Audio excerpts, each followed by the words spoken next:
ഓം നമോ വ്രാതപതയേ നമോ ഗണപതയേ നമ പ്രമദപതയേ നമസ്തേ സ്തുലംഭോദരായ ഏകദന്തായ വിഘ്നവിനാശിനേ ശിവസുധായ ശ്രീവരദമൂർത്തയേ നമോ നമഃ. ആദിത്യായ ച സോമായ മംഗളായ ബുധായ ച ഗുരുശുക്രശനിഭ്യശ്ച രാഹവേ കേതവേ നമഃ. ആരോഗ്യം പ്രദദാതുനോ ദിവകരോ ചന്ദ്രോ യശോ നിർമ്മലം ഭൂതിം ഭൂമിസുധസുധാംശുതനയ പ്രജ്ഞാം ഗുരുഗൗരവം.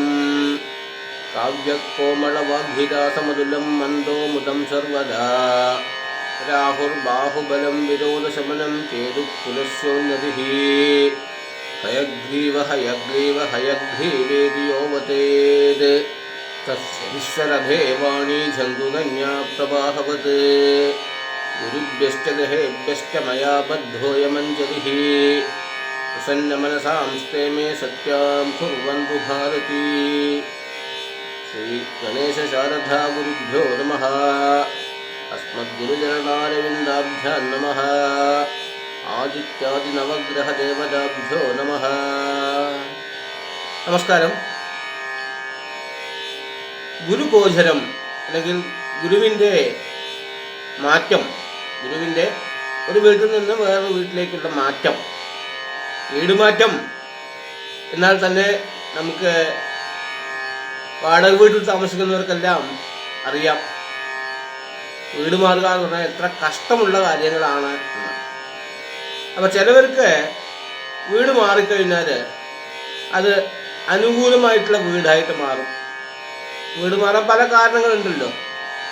വാടക അധികമാവുന്നത് കൊണ്ട്, അല്ലെങ്കിൽ വാടക വീട്ടിൽ തന്നെ സൗകര്യക്കമ്മി ഉള്ളത് കൊണ്ട്, അല്ലെങ്കിൽ താമസിക്കുന്ന വീട്ടിൻ്റെ അടുത്ത് സജ്ജനങ്ങൾ ഇല്ലാത്തത് കൊണ്ട്, അങ്ങനെ പല കാരണങ്ങളെ കൊണ്ട് വീട് മാറുന്നുണ്ട്. അതുപോലെ തന്നെ എല്ലാ ഗ്രഹങ്ങളും ഈ ലോകം മുഴുവൻ, ഈ യൂണിവേഴ്സ് എന്ന് പറയുമല്ലോ, ബ്രഹ്മാണ്ഡം മുഴുവൻ ഇങ്ങനെ സഞ്ചരിച്ചു കൊണ്ടിരിക്കുന്ന അതിൻ്റെ ഇടയിൽ നമ്മുടെ ഗുരു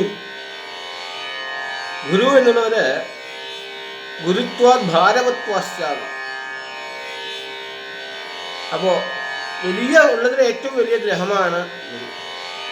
അദ്ദേഹം ഇപ്പം നിൽക്കുന്നത് മകരക്കൂറിലാണ്, മകരരാശിയിലാണ്. ആ മകരരാശിയിൽ നിന്നും എങ്ങോട്ടാ പോകുന്നത്? കുംഭരാശിയിലേക്ക് പോവുകയാണ്, കുംഭക്കൂറിലേക്ക് പോവുകയാണ്. കുംഭക്കൂറ് എന്ന് പറയുന്നത് അക്വാരിസ് എന്ന് ഇംഗ്ലീഷിൽ പറയും.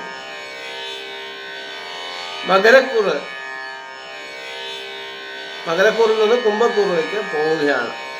അപ്പോൾ ഈ മകരക്കൂറുകാർക്ക് ഇപ്പോഴത്തെ ദിവസം എങ്ങനെയായിരുന്നു എന്ന് വെച്ചാൽ, ജന്മേ ഗുരുകഥേ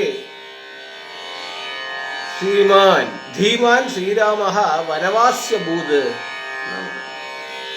മകരത്തിലുള്ളപ്പോൾ മകരത്തിൽ ഗുരു എന്നല്ല, ജന്മത്തില്, അതായത് ജന്മകാലത്തിൽ ഏത് കൂറിൽ ജനിച്ചുവോ ആ കൂറിൽ തന്നെ ഗുരു നിൽക്കുന്ന സമയത്ത് വനവാസിയായി ശ്രീരാമന് വനവാസം ഏറ്റെടുക്കേണ്ട ആവശ്യം വന്നു. സിറ്റുവേഷൻ അങ്ങനെ ക്രിയേറ്റ് ആയി എന്ന് പറഞ്ഞു. അങ്ങനെയുള്ള ആ സിറ്റുവേഷൻ മാറിയിട്ട് ഈ മകരക്കൂറുകാരെന്ന് പറയുന്നതായിട്ടുള്ള ഉത്രാടത്തി മുക്കാല്, തിരുവോണം, അവിട്ട തര. ഉത്രാടത്തി മുക്കാൽ എന്ന് പറഞ്ഞാൽ കാൽപാദം, ഒരു പാദം ധനുരാശിയിലേക്ക് പോകും. അത് കഴിഞ്ഞ് 2, 3, 4 പാദം. തിരുവോണം 1, 2, 3, 4 പാദം. അതുപോലെ തന്നെ അവിട്ടത്തിലെ 1, 2 പാദം. ഏറ്റവും നല്ല ഒരു രാശിയാണ് മകരരാശി എന്നാണ് പറയുക. അതായത് വേഗത്തിനും ഫലത്തിനും അധികം ശക്തിയുള്ള ഒരു രാശിയാണ്. മകരം എന്നതുകൊണ്ട് മുതല എന്നൊരു അടയാളമുണ്ട്. അതുപോലെ തന്നെ മകരരാശിക്ക് മാനിൻ്റെ ഒരു അടയാളവും ഉണ്ട്. അങ്ങനെ ഉള്ള ആ മകരരാശിക്കാർക്ക് എങ്ങനെ ഉണ്ടാവും എന്ന് ചോദിച്ചു കഴിഞ്ഞാൽ ഗംഭീരമായിരിക്കും എന്നാണ് ആചാര്യന്മാർ പറയുന്നത്. രണ്ടാം വീട് എന്നുള്ളത് ഗുരുവിൻ്റെ അനുകൂല സ്ഥാനമായിട്ടുള്ള വീടാണ്. പ്രാപ്നോതി ദ്രവിണം കുടുംബസുഖമപ്യർത്ഥേ സ്വവാചാം ഫലം എന്നാണ് മന്ത്രേശ്വര ആചാര്യൻ പറയുന്നത്. അതായത് കുടുംബത്തിൽ ധനമുണ്ടാവുക, ധനമുണ്ടായില്ലെങ്കിൽ ഒന്നും ഇല്ലല്ലോ. ധനസ്ഥിതി വളരെ ഗംഭീരമായിട്ട് അനുകൂലപ്രദമാവുക എന്നാണ് പറയുന്നത്. കുടുംബസുഖം ഉണ്ടാവുക, ദെൻ പറഞ്ഞ വാക്ക് പടി പ്രവർത്തിക്കാൻ സാധിക്കുക. ഇതൊക്കെ വലിയ ഭാഗ്യമാണ്. അതായത് ഒരാൾക്കൊരു വാക്ക് കൊടുക്കുക, ആ വാക്ക് കൊടുത്തിട്ട് ആ വാക്കിനനുസരിച്ചുള്ള പ്രവർത്തനം ചെയ്യുക. അല്ലെങ്കിൽ ഒരാൾക്ക് നല്ലത് പറയുകയാണ്, നമ്മൾ നല്ലത് പറയുമ്പോൾ ആ പറയുന്ന വാർത്ത അവർക്ക് അനുകൂലമായിട്ട് ജ്യോതിഷന്മാരുടെയൊക്കെ പ്രവൃത്തി ആണല്ലോ നല്ല വാക്ക് പറയുക എന്നുള്ളതാണ്. അപ്പോൾ അത് അനുകൂലമാകുന്ന ഒരു നേരമാണ് മകരരാശിക്കാർക്ക് നടക്കുന്നത്. ജന്മത്തിൽ ശനി നിൽക്കുന്നുണ്ട്. അത് പാദശനിയാണ്, മധ്യശനിയാണ് എന്നിരിക്കലും കൂടെ ഈ ശനിയുടെ സ്വന്തം വീട്ടിലാണ് ശനി ഇരിക്കുന്നത് എന്നുള്ളത് കൊണ്ട് തന്നെ ഈ വലിയ കഷ്ടങ്ങൾ ഉണ്ടാവില്ല. ഇപ്പോൾ ഇത്ര ദിവസം ഉണ്ടായിരുന്നതായിട്ടുള്ള ധനക്കഷ്ടങ്ങളൊക്കെ മാറിയിട്ട് അനുകൂലമായിട്ടുള്ള ഒരു നേരം വരാൻ പോവുകയാണ് ഈ മകരരാശിക്കാർക്ക്, മകരക്കൂറുകാർക്ക്. ആരോഗ്യസ്ഥാനത്തിന് അനുകൂലമായിട്ടുള്ള അവസ്ഥാവിശേഷങ്ങൾ കാണുന്നുണ്ട്.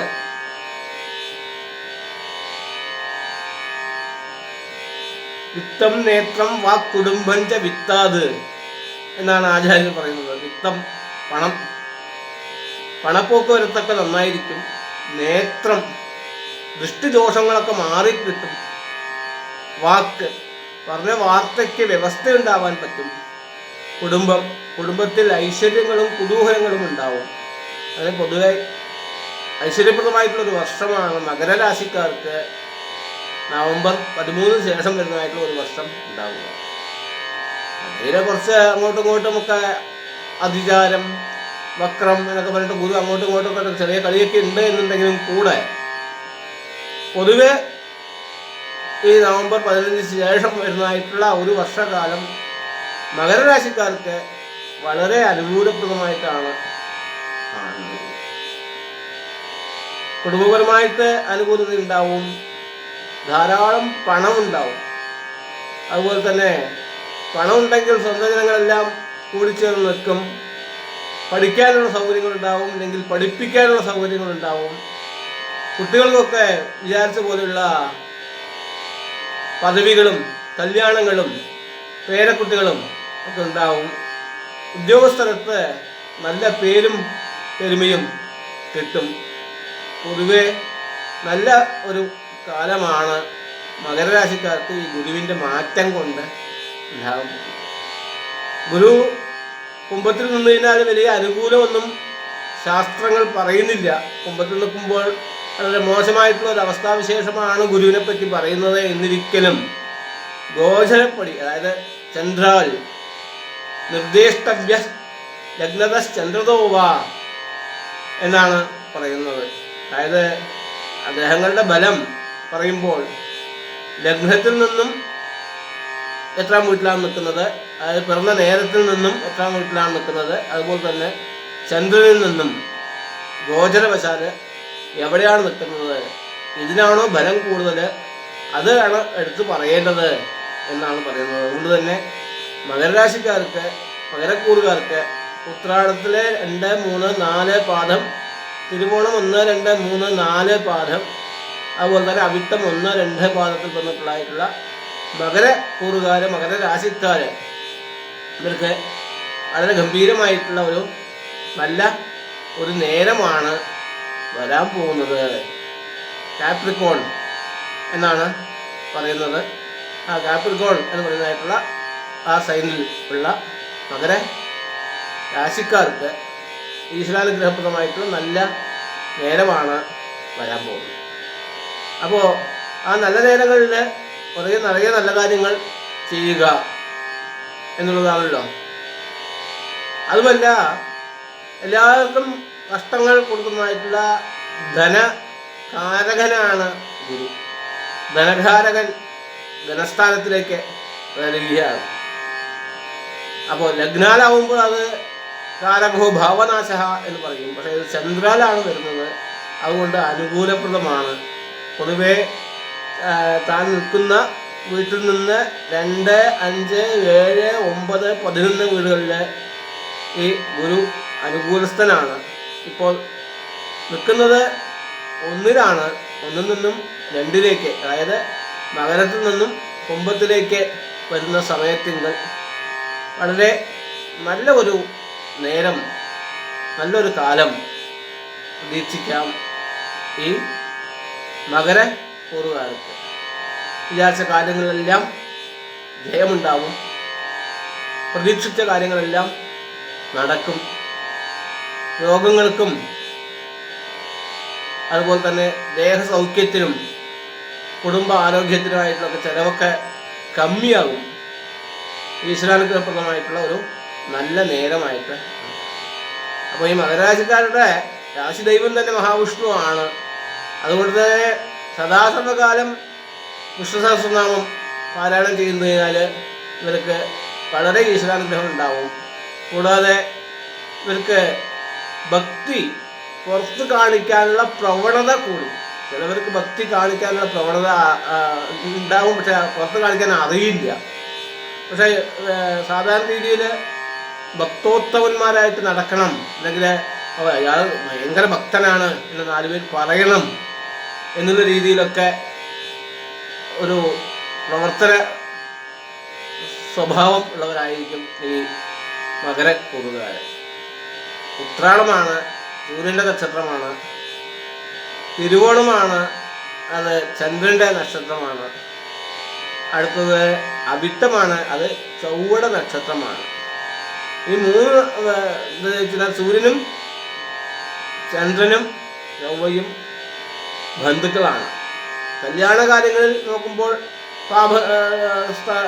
സ്ഥാനങ്ങളെല്ലാം ചൊവ്വയ്ക്ക് പറയുന്നുണ്ട്. എന്തെങ്കിലും ചൊവ്വ ഉച്ചമാകുന്ന ഒരു വീടും കൂടെയാണ് ഈ മകര രാശി. അതുകൊണ്ട് മകരരാശിക്കാർക്ക് വളരെ അനുകൂലമായിട്ടുള്ള ഇതാണ്. മകര രാശിക്കാർ വിഷ്ണു സഹസ്രനാമത്തിലെ ഓരോ നക്ഷത്രത്തിനും 4 ശ്ലോകം എന്നുള്ള രീതിയിലൊരു അറേഞ്ച്മെൻ്റ് ഉണ്ട്. 108 ശ്ലോകം. വനമാലി ഗതീശാംഗി സംഗീതക്രിജിനന്ദകി ശ്രീമാൻ നാരായണോ വിഷ്ണു വാസുദേവോ ബ്രക്ഷതോ എന്ന് പറയുന്നതായിട്ടുള്ള ആ ശ്ലോകം അടക്കം 108 ശ്ലോകങ്ങൾ ഉണ്ട്. ആ 108 ശ്ലോകങ്ങളെ 4 തിരിക്കുകയാണെന്നുണ്ടെങ്കിൽ നമുക്ക് ഈ മകരരാശിക്ക് വരുന്നതായിട്ടുള്ള 12 ശ്ലോകങ്ങൾ 10ാം രാശിയാണ്. അപ്പോൾ 9ാം രാശിയിലുള്ളതായിട്ടുള്ള 9, 10, 90, 92, 18 അങ്ങനെ 108 ശ്ലോകമാണ് അതിലുള്ളത്. 9ാം രാശിയിലേക്ക് വരുമ്പോൾ 2.25 നക്ഷത്രം വെച്ചിട്ടുള്ളതായിട്ടുള്ള ഒരു രാശിയിലേക്ക് എന്ന കണക്കിട്ട് വരുമ്പോൾ നമുക്ക് അശ്വതി, ഭരണി, കാർത്തിക, രോഹിണി, മകീരം, തിരുവാതിര, പുനർദം, പൂയം, ആയില്യം, മകം, പൂരം, ഉത്രം, അസ്തം, ചിത്ര, സ്വാതി, വിശാഖം, അനിഷം, കേട്ടാം, മൂലം, പൂരാടം.